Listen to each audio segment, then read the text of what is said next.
रूस के राष्ट्रपति व्लादिमीर पुतिन ने सऊदी अरब के क्राउन प्रिंस मोहम्मद बिन सलमान से फोन पर बात की। दोनों के बीच हुई ये बातचीत इसलिए अहम है क्योंकि अमेरिका के राष्ट्रपति बाइडेन 6 दिन पहले तक सऊदी अरब में थे, लेकिन पुतिन और क्राउन प्रिंस की बातचीत से कुछ हैरान करने वाले संकेत मिले हैं। और पता चला है कि बाइडेन का सऊदी अरब का दौरा अमेरिका के लिए कुछ खास कामयाबी लेकर नहीं आया। सऊदी अरब के क्राउन प्रिंस मोहम्मद बिन सलमान के साथ पुतिन की बातचीत कई अहम मसलों पर होने की खबर है, लेकिन सबसे अहम मुद्दा कच्चे तेल का होने की बात सामने आई। रूस के विदेश मंत्रालय की तरफ से जो बयान जारी हुआ उसमें खास तौर पर ओपेक प्लस देशों के संगठन का जिक्र हुआ। दावा किया गया कि कच्चे तेल का उत्पादन करने वाले देशों के इस संगठन में सब कुछ वैसा ही रहेगा जैसा चल रहा है। इस संगठन में रूस भी अहम सदस्य है।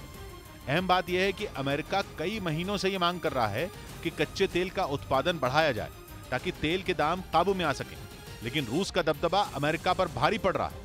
इसलिए कच्चे तेल का उत्पादन करने वाले देश इस बात पर राजी नहीं हो रहे कि कच्चे तेल का उत्पादन बढ़ाया जाए, लेकिन माना जा रहा था कि बाइडेन के दौरे का सऊदी अरब पर बड़ा असर होगा और सऊदी अरब तेल का उत्पादन बढ़ाने पर राजी हो जाएगा, लेकिन ऐसा कुछ भी नहीं हुआ। बाइडेन जब अपना दौरा खत्म करने के बाद निकले तब भी इस पर कोई ऐलान नहीं हुआ।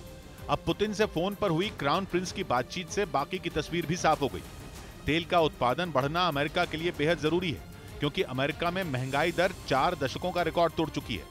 दूसरी तरफ महंगे कच्चे तेल की वजह से दुनिया के कई देशों की अर्थव्यवस्था बेहाल हो रही है।